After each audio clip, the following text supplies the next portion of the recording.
Well, the Rendlesham Forest incident in December of 1980 is considered one of the most significant UFO events in our history. It's been referred to as Britain's Roswell, and the two central figures at the heart of Rendlesham were Jim Penniston and John Burroughs. Jim released a book titled The Rendlesham Enigma, Book 1, Timeline. That was in 2019. I believe this will become one of the most relevant books in the ufology niche, and it's certainly one you need to read. And Jim's about to join us. Hi, Jim. Hello, Dean. How you doing? Good, good. Well, a book of this magnitude, I think it's over 700 pages. You finally decided to write it. Why has it taken you almost 40 years? Well, it's one is I didn't have time to do it before I was, work life and all that. The other thing is it just kept getting worse as time went on with all the disinformation that was coming out. And the pivot point was the previous book was with Nick Pope, and we had so much stuff that didn't go in that book. I mean, besides the stuff that did go in there, a lot of it was wrong. So I had like 80 pages that didn't go into that book. And Gary Osborne, the current co-author of the Enigma book, he had something like 50 pages that weren't put in. And so when I talked to Nick about it, Nick says, here's what you need to do. All this disinformation, all this stuff going on, he says, for the last decades, he says, you need to write exactly your story, what happened, and don't leave anything out. And I says, you know what? That's what I'm going to do. Mm-hmm. And so I got a hold of Gary, who was part of the Rendlesham Forest research team that we started in 2010, and he was instrumental in writing the book, though. Yeah, yeah. So that was the reason why we decided. Yeah. So I mean, when we talk about disinformation and people distorting the truth, I mean, was it done on purpose? Was it done for people's own financial gain, or just the same old story about a story being embellished every time it's told? I think it's all that. I think, I don't really understand each person's motives, but I know that even witnesses that were there, I started seeing, embellishments and stuff like that. There's no reason to sensationalize something that's sensational by itself. I mean, there's no need to just tell the facts. And I kept that in mind, by the way, when we were writing the Rendlesham Enigma book. What I wanted the public to have all the facts. And we did that with a series of endnotes, chapter endnotes that sometimes are 7 levels deep. And we did that on purpose. So the public would be able to, after reading, would be able to have the facts of the incident, exactly what happened, and they get their own judgment on the Rendlesham Forest case. I mean, I trust human beings, and they can come up with their own answers to it. I don't have all the answers. I have my answers, and I'm sure that was probably one of the things I wanted to see come up with what they thought of the book when they had the actual facts presented to them. Yeah. Well, let's sum up what actually happened for some of our audience who perhaps may not be familiar with the Rendlesham story. And it wasn't just a one-time thing, was it? It happened over 3 days. It was a one-time thing. Yeah. But I mean, one time, but it was spread out over 3 days. And take off. Yeah. So yes, and in the following morning, started at the landing site for the first night, and that's what he did. He came in. Pardon me? No, I think we had just a bit of. Well, Jim, what about summing up the actual incident? What happened from go to woe for some of our audience that perhaps haven't heard of Rendlesham before? Okay, Rendlesham Forest takes place at 2 air bases that was separated by 3 miles, RAF Woodbridge and RAF Bentwaters in the northeast of London, about 60 miles or so on the Suffolk coast.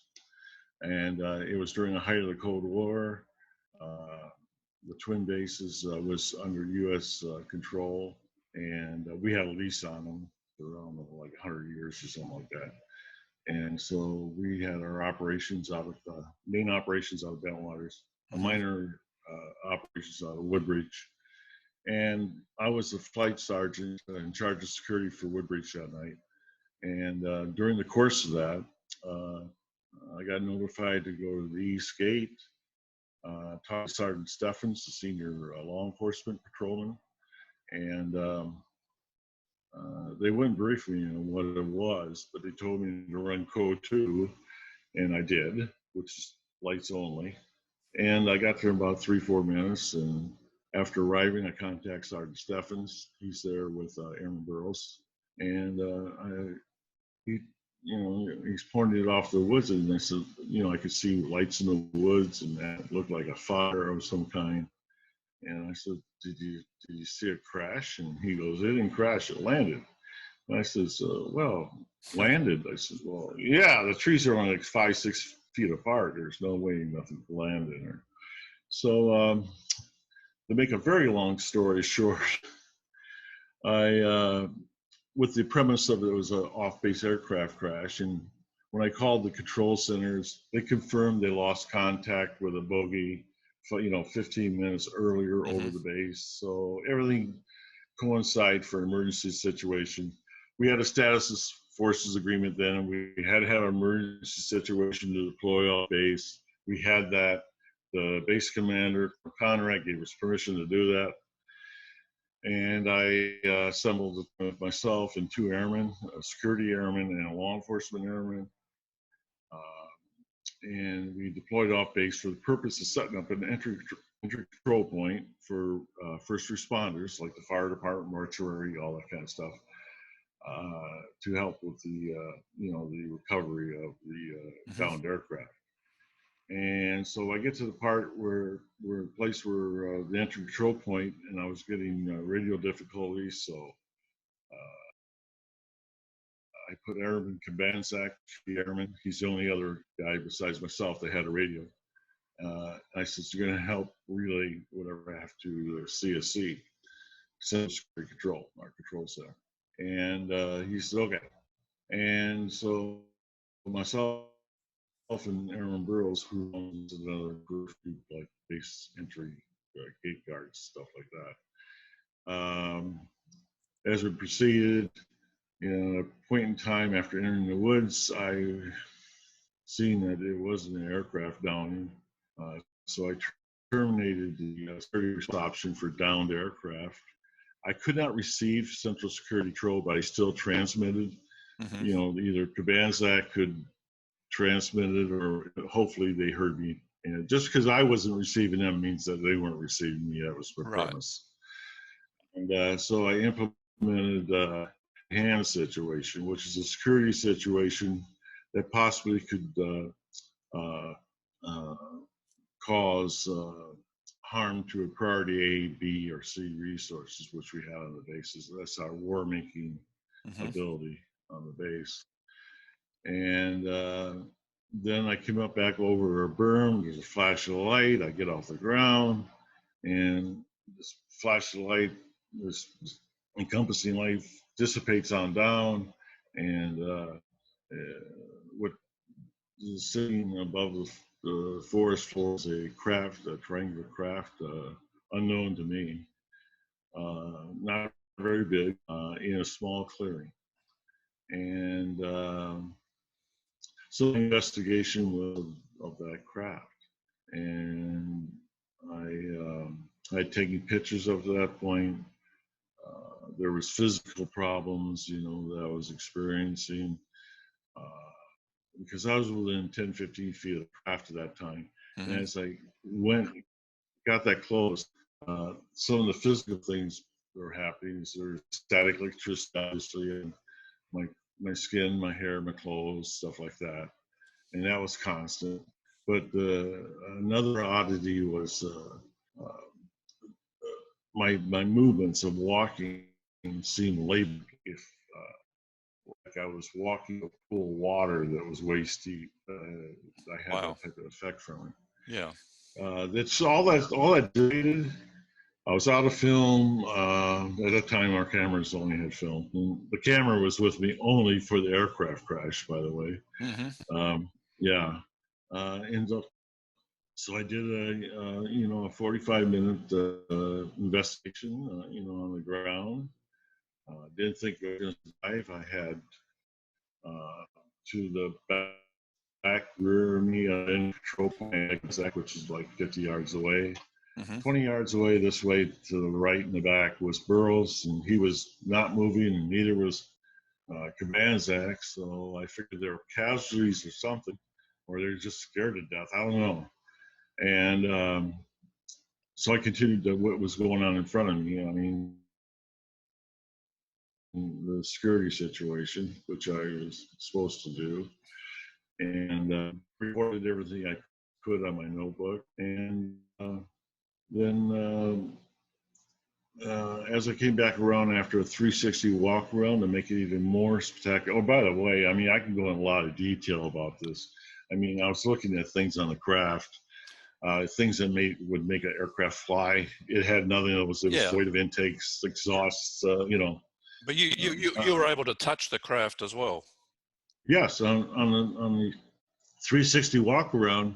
Well, the first time I touched the craft was actually because the light coming down from underneath the bottom of it. It was about 2 feet, 3 feet off the ground, and I was trying to figure out what type of landing gear it had. And well, all I could see is just 3 beams of light coming down underneath it, which actually made indentions. So it was a technology I didn't understand. Obviously, it wasn't light. So I tried to move it.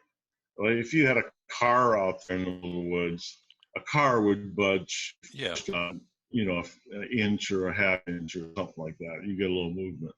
This didn't move at all. So it was fixed somehow above the ground. And so I'm doing the 360 on it, and I come back around the other side, and then I see etching on writing. And I at first thought was I felt relieved because that means it's going to say something very understandable, like Nassau, USAF, a sickle on it would have been good, anything, and get around to it. It wasn't no writing like I used seen. It was these are glyphs that were on the craft. And there was a row on the bottom, and then on the top there was a triangle with a circle around it.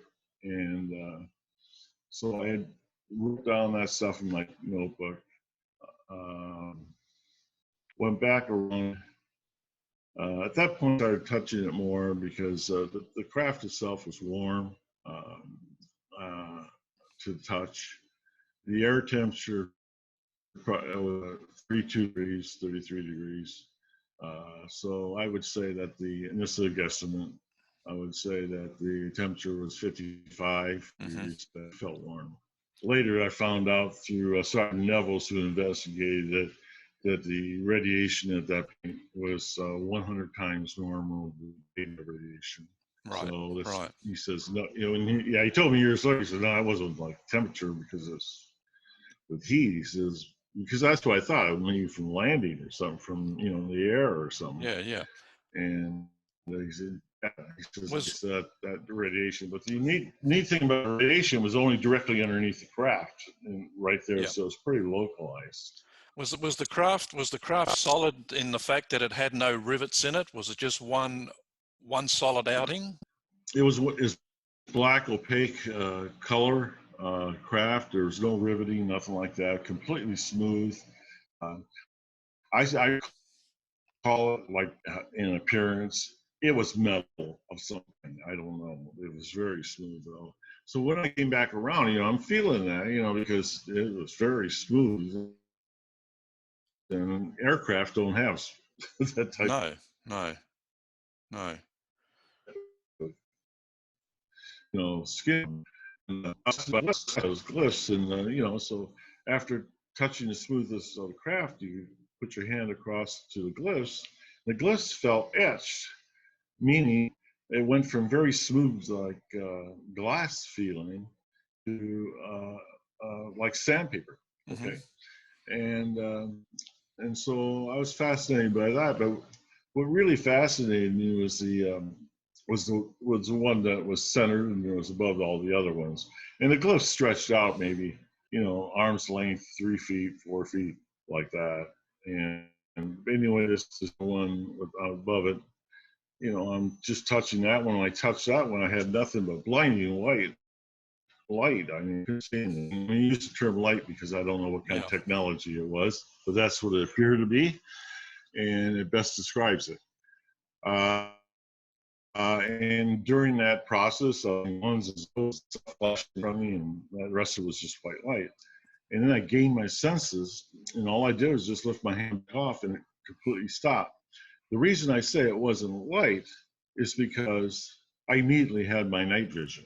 I mean, the forest is pretty dark, and I had my night vision. That usually takes another 30 or 40 minutes to regain it after something like that. So it wasn't light. It was a technology I didn't understand. At that point in time, I never touched it again. And as I went back around, I started seeing the movement of light throughout the craft, and it looked like it was becoming active. So I got back, momentarily went back through the trees, stopped, went up to the canopy of the trees, made a slight right turn, and was gone in the blink of an eye. At that point in time, I could hear sounds and stuff again, and then I had Burroughs running up next to me at that point, and he points over to the pitchback, it's pitch black forest. It's over there, he can't see nothing. I can't see nothing. I says, what? And he takes off. And I said, well, first rule you have is have a team constitution over there. He just took off. So I don't know what his rationale was. I have no idea. There was no rationale. It was emotion. And so I took after him, went 50 yards or so, jumped a couple fences. We're in a farmer's field. It was partially frozen ice and stuff. I was falling down a few times. I chasing him. I finally get past Cape Green, the farmhouses out Cape Green area, and he finally stops. And I says, "What are you chasing?" And he goes, he says, UFO. I says, and he points down, and I have to look down his arm, and he's pointing in the opposite direction over toward the coastline. I said, what do you see? And I'm looking, and there's a faint little light on the horizon. I says, he sat there. I says, there is a lighthouse. And I thought, for Christ's sakes, what is wrong with this guy? He was young. He's a little, he's years old. And he had no training. He didn't have the security training I did. I mean, he was law enforcement. And anyway, at that point in time, when he's going through that episode, I see the craft again over Cape of Green. So I'm going to follow again, even though my interest is not there to do that. The first encounter was enough. And it just started slowly moving across toward the coastline again. I mean, slow. Yep. And I'm comparing it to what an A-10 can fly in that. I'd say it was going like 250, 300 miles an hour. A lot fast. It was a lot faster, I think, at the first land. I think that's just how fast it took off. Anyway, went back in. We get debriefed. I was worried about my career as a career.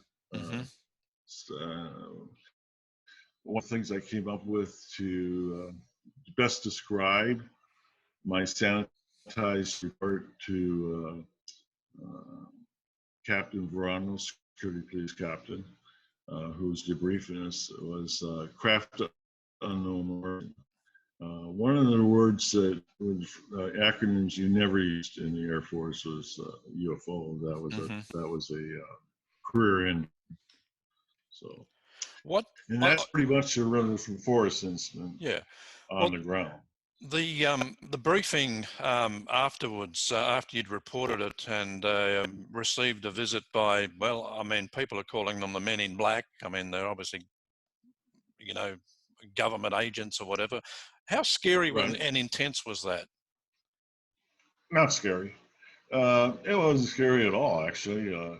When I got classified the blotters, that's the police blotters, the 1569s, the incident complaint report, the written narrative of they came out and took that stuff. But that I didn't seem too unusual.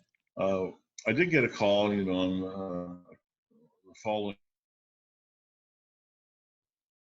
day to report into the investigation on base.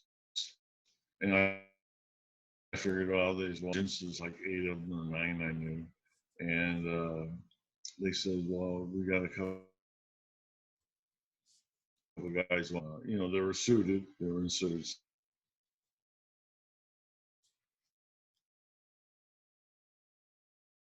Told me to, if I wrote out a statement and wrote everything I want, you know, that I knew, this would just go away.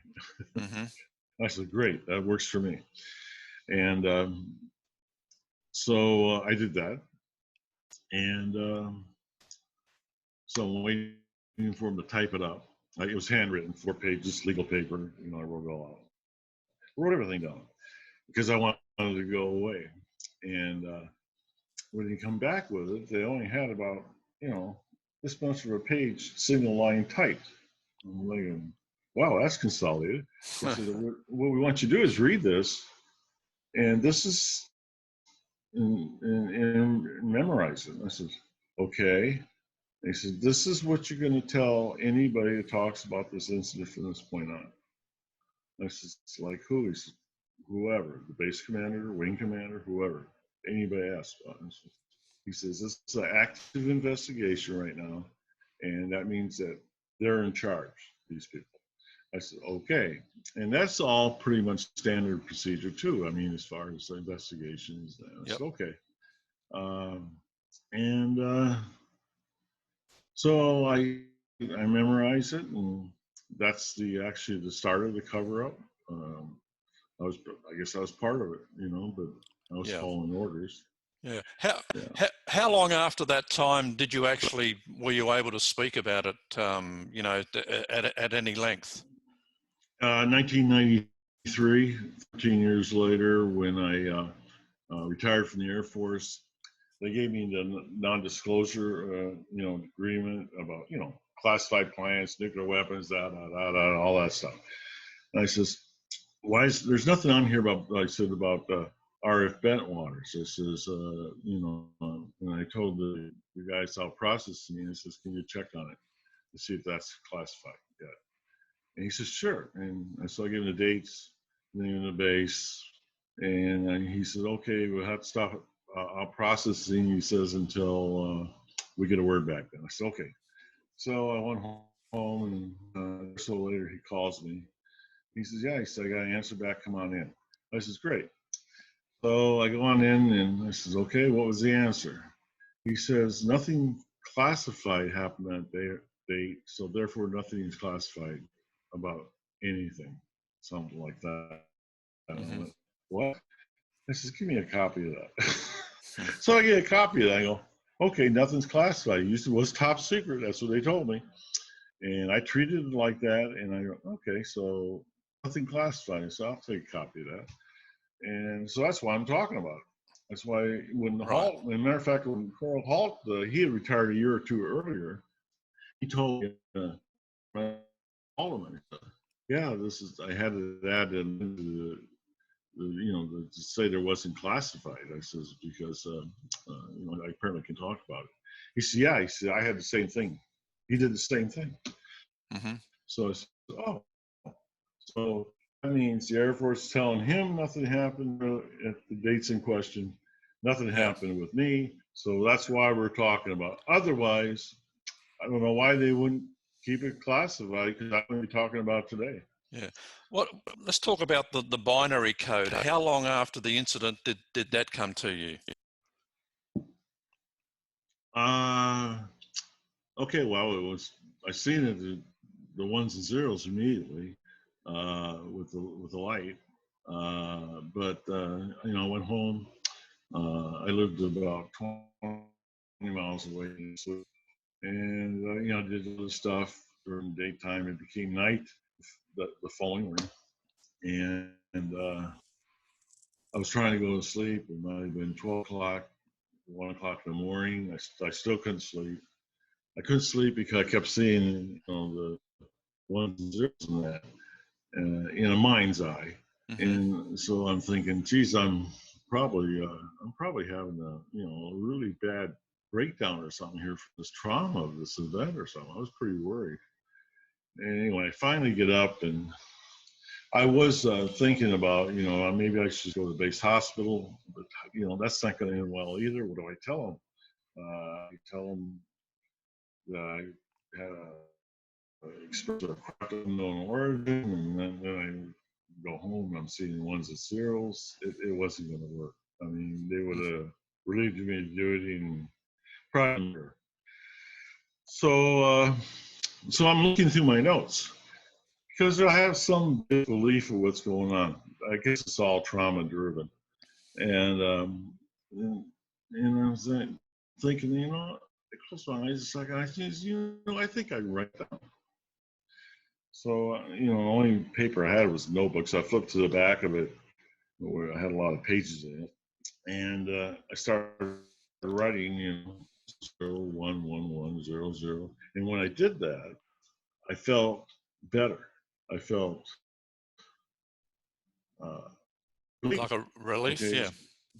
Yeah, like a relief. So, man, I'm just writing away. As a matter of fact, it was so bad that, how you have pens that clog up. It clogged up the pen and blew right. So I'm going through the drawer looking for another pen. And I find a pen that writes. I can do it more. I just continued to write.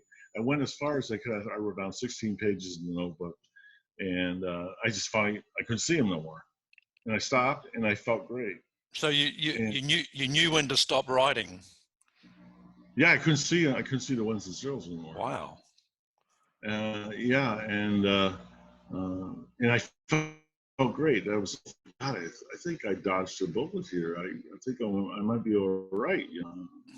I'm gonna get a night's sleep, and we'll see in the morning. And I slept like maybe 10, 12 hours. I slept a good night. And when I got up the next day, it was like, oh, I feel fine. And so I said, well, I ain't gonna tell anybody about that incident. Well, not when I was losing, because that's the whole thing. The ones and zeros were like I was having a breakdown, and the last thing you want to share. When you got it down on paper, were you thinking then that this might be a message of some kind? No, I thought it was just gibberish. Ones and zeros. I mean, binary code was okay. I never heard of it before.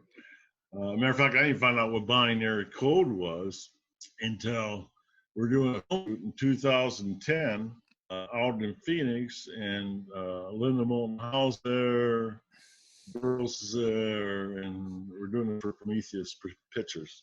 Mm-hmm. And during the film shoot, while they're changing film, I'm getting into, Burroughs asked me about a time or a date or something. So I'm flipping through there, trying to find it. I have it in my notebook. And I flip back too far in the ones and zeros there. And it's, Howell goes, what's that? And Burroughs, what is that? And what the heck, 30 years later, I tell him, what the hell? And I tell him, and he says, and Howell says, well, one's zero, so that's binary code. I said, wait a minute.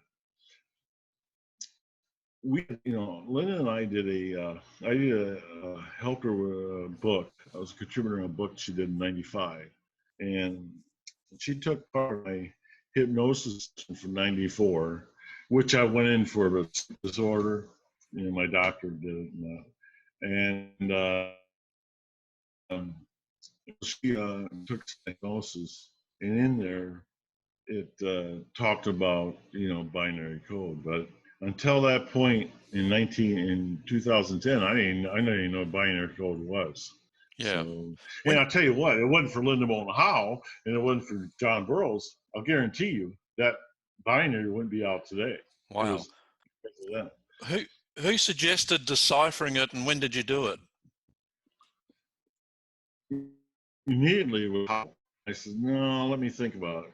I was like, whoa, you know, she's sort of, you know, a little Lulu, you know what I mean? She's a woo-woo girl, you know. No, I said, I don't know. I have to think about that. I went back. I described this in a lot of detail in the book. All this stuff's in there.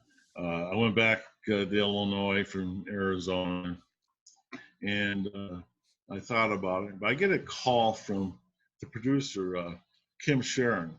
She actually Prometheus Pictures. They do the Ancient Aliens, by the way, series. And she says, I heard about this binary. She says, you know, I'm thinking, so you got a third party? She says, yeah. I said, yeah, I'll send you 5 pages of it, you know. And that's what I did. And so she's going to have it sourced. Meanwhile, I'm getting badgered every day, 2 or 3 phone calls a day by Hal, wanting me to release the binary, and I wouldn't do it to her. So let me think about it. But I also had Prometheus already doing the decipher of what I thought was going to be nonsense. And I get a call like 3 or 4 days later, and you know, Kim Sharon's beside herself. She says, "This says something." I said, "You got to be kidding me." That's a nice way to put it. I had other words. Yeah, so we find out what it said, and it's like, God, isn't that something? Because you know what, it was something that was spirit of the moment. In what I thought was a breakdown turns out to be some kind of message. So I send, like finally I says, I faxed 5 pages to Linda, said she could do it. So I sent it to, I don't know, a professor in Australia, one in North Carolina. So she had 2 or 3 sources that she used, and they were going to decipher. So I get a call a couple of days later from her, and she's like a little kid in a candy store, okay? And what's going on? She said, well, it says something. So, okay, what does it say? And what I was looking for is I was really doing a fact check on Prometheus and their decipher. And she started reading it back to me. She read the whole thing. I said, oh. I said, okay. And it was identical to what Prometheus had done. So separate sources. Yeah. Yeah. What did it say? Well, it had 7 coordinates, actually 6, but one is done twice at the beginning and the end. It had, I would say they're like GPS type coordinates, and they were 2 different areas around the world. Some, you know, Sedona, Arizona area, Guatemala area, Peru, Egypt, Greece, and of course the one that was done twice at the beginning and was off southwest off the coast of Ireland, and it was in the water. So that's pretty much what it said. There was some written stuff along with that, but not you know, like date of origin and stuff like that. Yeah. You know? Yeah.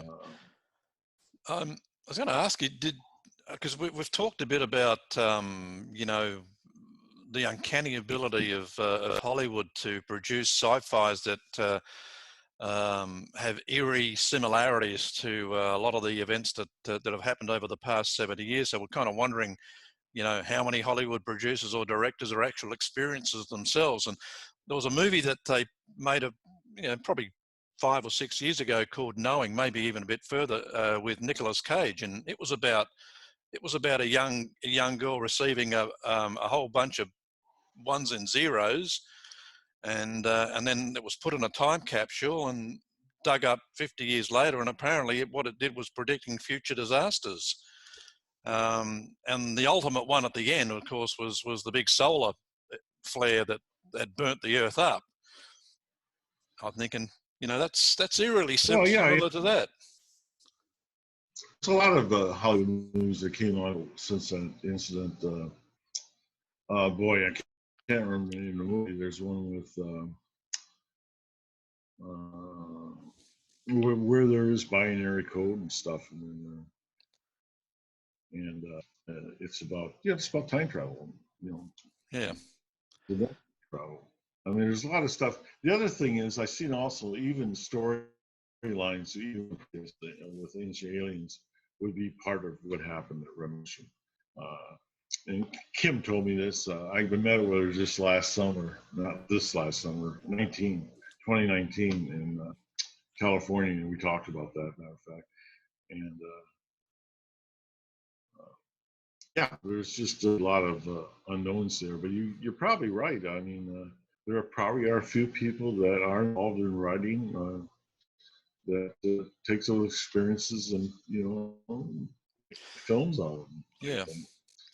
Now, one of the reasons you decided to write the book was to to get the facts out there rather than a lot of the distortion that's been going on. And I guess one of the questions you wanted to answer was what UFOs really are and what's really going on with them. So I mean, the talk about the ship that you spotted may have been from the future. Well, all our research and all our Rendlesham Forest research team's research, and which is made up of professors and experts in fields and theoretical physicists and all kinds of stuff, pretty much agree with us that the only plausible explanation is interdimensional travel, or a Hollywood term, if you want to call it, time travel. But it's also the impressions I had from the immediate the craft. And I mean, impressions I used to think of, oh, just the way I've taken it. Well, the impressions, as in retrospect, looking back, was also part of the communication. Mm-hmm. So, at that time, I knew it wasn't alien. I sensed that it was us. It was us from the future. Okay. So this is something I've always thought. I never used the term UFO ever. Mm-hmm. Not unless I got forced into it by a documentary, I think. Yeah. But otherwise, no, it wasn't a UFO. That connotation is like nuts. They talking about aliens. There's no. One of the other things that impressions I had is even in the future, we, us humans, are still waiting for first contact. Mm-hmm. It hasn't happened. So what these people are seeing, hey, we have all kinds of theories, about grays and stuff like that. We have all kinds of theories. The craft was too small to have to be occupied by human beings. It's too small. So one of the theories that we have, working theories, is that they have hybrid cyborg type, Mm-hmm. robot type entities that Yep. are able to save the rigor of interdimensional travel. Maybe they're the grays that you're talking about. Right. Maybe that's the advanced entity. I don't know, but everything that we found from our research indicates these are not from like extraterrestrials or stuff like that. Yeah. Yeah. Yeah, I know it's disappointing to the people that want to believe stuff, I guess. Mm-hmm. but I'm not gonna play that game. You know, I'm just not gonna play that. I mean, I'm gonna keep it real, and that's what we got to do. Well, you've got the facts that you've been dealt, the hand that you've been dealt, and that's all you can report. Yeah, I'm not the only one. I mean, we have Dr. Jack Safari. He is a physicist, and he believes he told we when he's we talk, back and forth on the computer, and he thinks that this TikTok, the technology there, is us for the future. Mm-hmm. He thinks that's the only plausible answer. And maybe so. I don't know. I wasn't involved with that. That's his theory. Yeah. So there's a lot of people that support. I'm not saying that all UFO reports are bogus. They're not. I do think it's limited to 99.9% or 99.5% are explainable phenomena that anybody knows what they're looking at can explain. But even at other small, less than 1% percentage, on the reports in the world a year, that's still 5,000 cases a year. I mean, that's a lot of unexplained cases. Yep. So, yeah, there's modified cases, no doubt. But there's also people just doing what the hell they're looking at. Right. Right.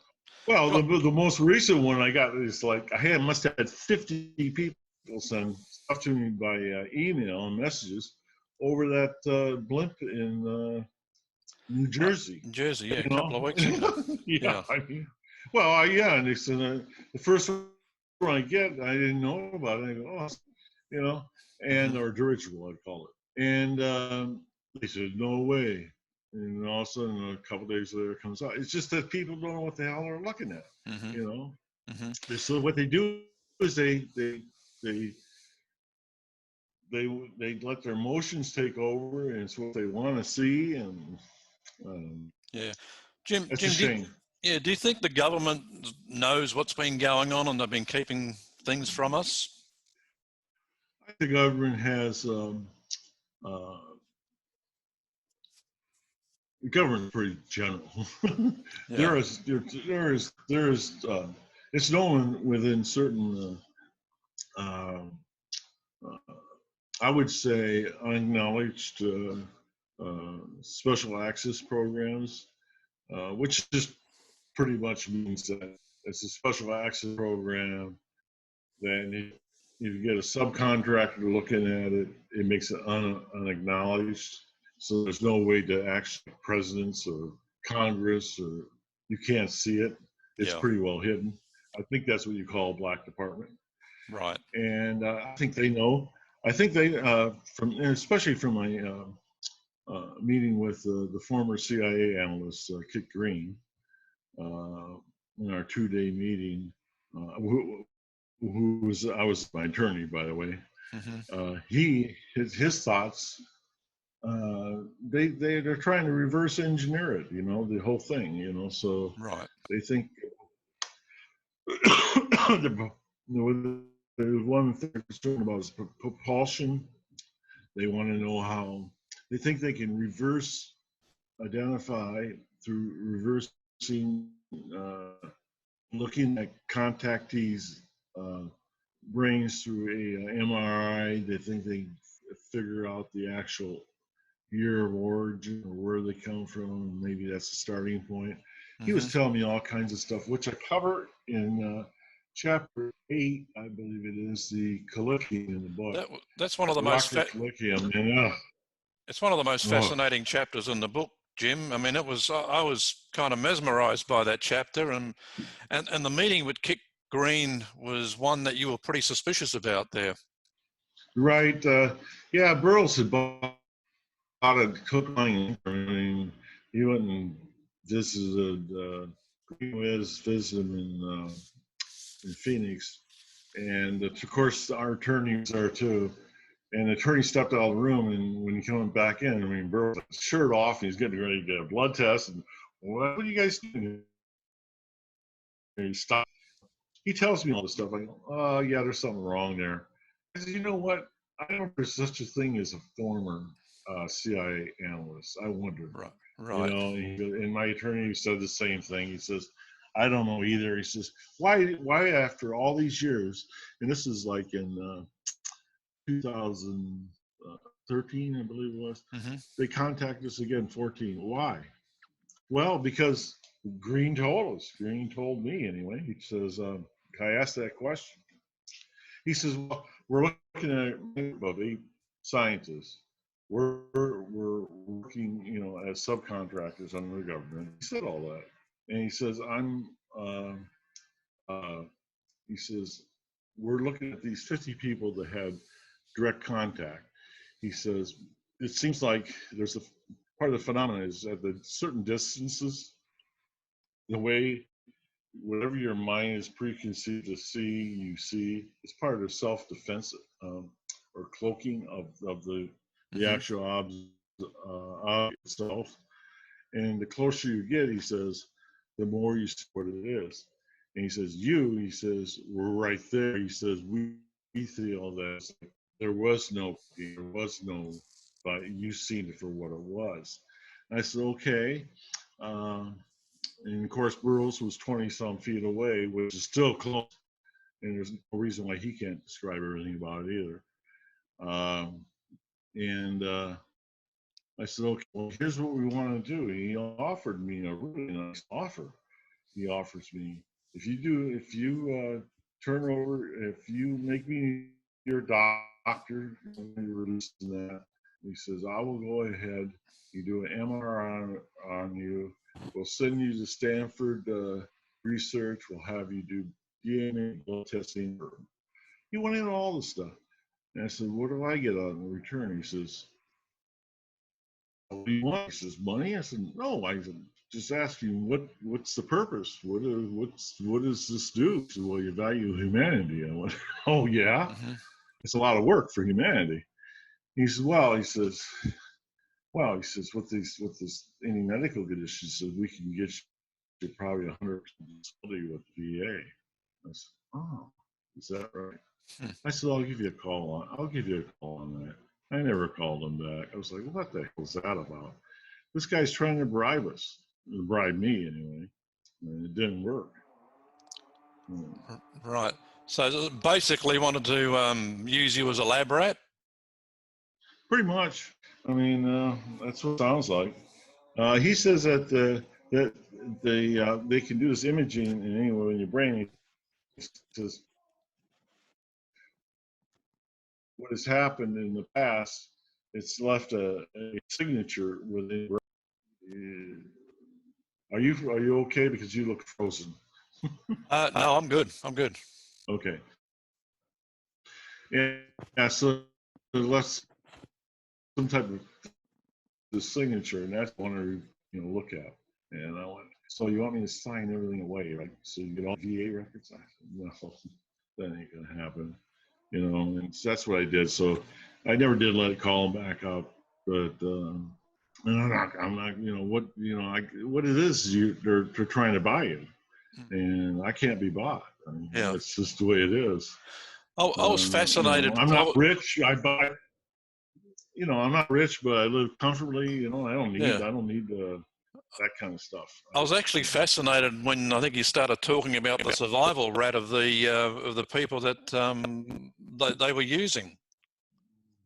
Yeah, when I asked him out of those 50, and I said, "Well, how many are alive?" He says, 2. I says, "Who's that?" He says, "You and Burroughs." Oh, man. Wow. Well, I mean, if you wanted to make money, you could have asked for the farm, I guess. Yeah. That or get a full disability from the VA, and that's not right. I mean, why did you do that? You have people actually hurt, coming back with brain injuries and everything else, missing limbs. You don't want to do anything like that. But this is what I find fascinating. Integrity, and they can be bought. Yeah. What is that about? Yeah. I mean, how do they get up the next morning to shave and look in the mirror at themselves? I don't understand that. I really don't. Yeah. No, I can't figure that out either. Jim, getting pretty close to time here, but I just wanted to ask you one of my last questions. How's your relationship with John Burroughs? See, in 2015, after we did the National Press Club, he wanted to go ahead with this British Condon report, which is a red herring report. He thought that was like important. And I says, no, the answers lie with the binary, John. So I thought we left amicable, last talk. And then a year or so later, he was like hitting me on the internet and calling me names. And I haven't talked to him since. Besides, I don't want to have nothing to do with a person that took up Dr. Green's offer. Okay. Yeah. So I won't let a good relationship. It's just I just can't stand anybody that doesn't have integrity. Do you think there was an ulterior motive for John contacting you again after so many years after the incident? Yeah, money. I think he wanted to make money off it. That's what I believe. I can tell you something about the. Ever since I've been public with the Rendlesham Forest, all my money, honorariums, has gone to my charities. I haven't kept any of that. Even the proceeds from the first book, that's all went to charity. I haven't used any of the money from Rendlesham Enigma. That's going to go to my charities too. Right. I tell you what, I look at it as a gift from that. It was around Christmas time. It was a gift that was given to me. I'm not going to make money off of it. And I really get a little bit irritated with people that want to make money off the incident. Yeah, yeah. Jim, do you get pushback on the information that you've revealed, like in the last few years? No. Pushback meaning is it true or not true? No. No, I mean put pushback from government sources. Oh, I initially did. I initially had problems. One of the biggest pushback is this made-up Condon report from England that came out in 2005. It was designed to cover up their mistakes that they made, and that's not working. I mean, no, I tell you what, the incident, I'll stand behind it till the day I die. I mean, it's been 40 years here coming up in December, and believe me, everybody's looked at this every way possible, and they cannot debunk it. And that's because it happened. Yeah. I mean, you're trying to debunk something that actually happened, and it's just that way. And the other thing is they look at it as this is just another UFO case. It's not just another UFO case. This one's real.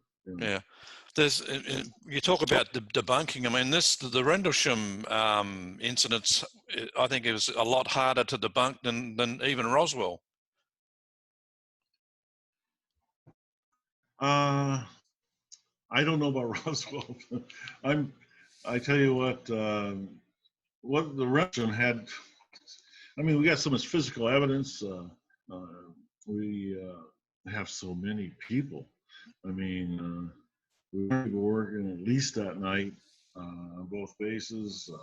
Then we had going into the third night with Monroe Nevels and Colonel Hall. I don't know. And then we had dozens of civilian witnesses. I mean, to coordinate this as a hoax, you'd have to be the most brilliant organization in the world or something. I don't know how you do that. Yeah. It doesn't matter. But the thing is, I really don't care what people really think about it. If they don't believe me, okay. I'll tell you what, if I'm in your shoes, I don't believe me either, But the purpose behind the Rendlesham Enigma is I at least wanted to make sure that everybody got the facts. Right. And they can make up their own mind up. I mean, but what I tell you, everything in there is exactly what happened. Right. it's unsettling, and sometimes the truth is a little rough, but that's the way it is. For example, some of the commentary in there about Burroughs is really rough. My hypnosis in '94 because they asked me about what I was thinking of Burroughs, and I just put it in the book. Right. And it wasn't complimenting, but it was true. Yeah. That's the way he was. Yeah. So right. what can you say, you know? Yeah. Are you planning book 2? Is that far away? Book definitive. Book 2 is Gary Oz research, his theories and stuff that he wants to put out. And I said, I'm going to write a little bit of that on some of my theories, like we talked about here earlier. You know, what I think as far as theoretical theory stuff, and but the most part of the book is going to be Gary and his research. Right. I'm not going to press him for a date because you know what, you can't. Book 1, and that took 5 years myself with between me and him. I just didn't have I tell you what, I just didn't have, when I reread the stuff, words I was using weren't descriptive, but 3 months in this. That's not descriptive enough. I need to better explain that. And those are the kind of details we went in. Right. Gary, on the other hand, looked up what the other witnesses said and some of the other, evidence. Came as end notes. Hey, that's the amazing thing about that, the Rendlesham Enigma. Of those 702 pages, 300 pages of those are end notes. You know, yeah. so, wow. At the end chapter notes. That's massive. And that should tell you a lot right there. I don't know of any book about the Rendlesham Forest incident that backs up everything that you're saying in the book. Yeah. You perhaps should send a copy to some of the skeptics. You know, I mean, who'd go to the trouble of writing 300 pages of endnotes? You know, I mean, it's okay if we have skeptics. It's fine. You don't want to believe it, fine. Yeah, you know, I don't care. It doesn't make any difference to me. Yeah, it's the debunkers that are probably more annoying than the skeptics.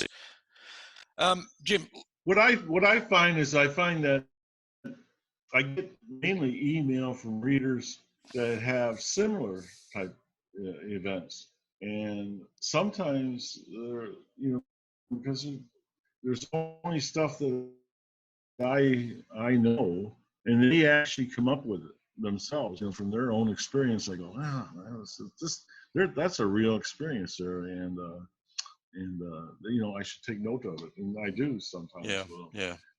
I love what the readers say. Some of the readers are on their 7th reading, and they still say they're still finding stuff in it. I didn't know what's in there. So it's, here's what I do. If you're not a researcher with Rendlesham, I would just read the chapters. Okay, if you're a true Rendlesham researcher, go ahead and read those endnotes too. Okay, that's fair enough. Last question, or 2 in 1. Do you often think, why me, and has it made your life difficult or better, having gone through that incident? Why me? Because I think it's the way I handled it, the whole situation, and it was about the binary code. That's what Rendlesham's about. It's not about any individual.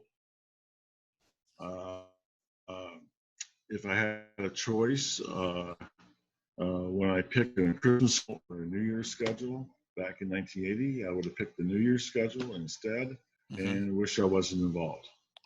Okay. So because it hasn't been a very good road. Believe me, it's a very troubling road, and you still suffer from things today. I mean, like PTSD and stuff like that. So if I had a choice, I wouldn't want to be involved at all. Right. And I think that would have been a whole. Rendlesham was a life-changing event for me. unfortunately. So, Hmm. but you know what? You make of what you can out of life, and you deal with it, and that's what I've done. Yep. Well, Jim, thanks very much for your time. Really appreciate it, and fascinating discussion. And I look forward to book 2. But firstly, like to let our audience know that, I mean, as I mentioned earlier, I think this will become one of the most relevant books in ufology, in the whole ufology niche, and certainly one for people who are serious about ufology to read. Yes, and you can pick the book up on Amazon.com. You can have it, paperback, Mm-hmm. or you can have it Kindle. If you have Amazon the Unlimited, it's free. So that's my sales pitch. Fantastic. Thanks a lot, Jim. Okay, all the best to you. Okay, Thank you, thank you. Jim Penniston joining us.